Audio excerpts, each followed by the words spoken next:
This case involves a 22-year-old male named Ben Johnson, who was recently diagnosed with type 1 diabetic ketoacidosis. He came to the hospital appearing drowsy and intoxicated, but his blood alcohol content was found to be in a normal range, but then it was later found that he had blood glucose of 497. Regarding his family history, he noted that his mother takes pills for sugar, so that indicates that she may have also had diabetes. But we note that he didn't have a very close relationship with either of his parents, and his father's medical history is unknown. Also, his roommates noted that he goes to the bar drinking 6 to 7 nights per week, where he consumes anywhere from 3 to 12 beers in one sitting. And his diet consists primarily of sugary beverages and foods. He noted in his dietary intake for a day, he mostly consumes orange soda, Doritos, fast food, restaurant bar and foods, and alcohol, and that he's an occasional marijuana user. So in this case, weight bias was present, and just because he was in a healthy weight and had a healthy BMI, the doctor may have assumed that he was not diabetic and that he must be healthy. They even mentioned in his note that, he must be drunk, because they didn't really think there was a way that he could be diabetic. But then later it was determined that he was diabetic and that he actually lives a very unhealthy lifestyle. And so to address this, we really need to make sure we're focusing on health over just weight.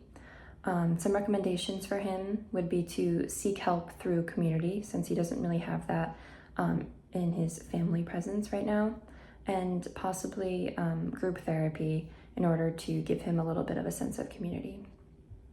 So for motivational interviewing tactics, we're going to emphasize how Ben would like to feel. So he's going to likely tell us that he's going to want more energy, no sugar crashes, and to overall just feel better.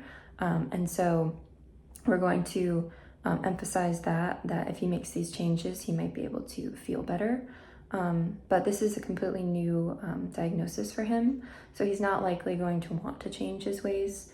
And he's also probably going to tell us that he doesn't really feel a sense of community and feels alone. And so that's why he copes with alcohol. And so we can give him some strategies like group therapy that might work for him, that he can discuss his problems with individuals that are like-minded and have similar struggles to him.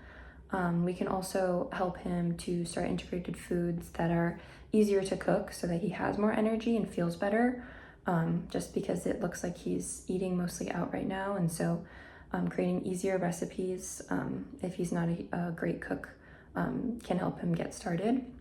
We're also going to make sure we're reassuring him that he's capable of living a great life with diabetes, and that there are so many options from a dietary standpoint that we can discuss.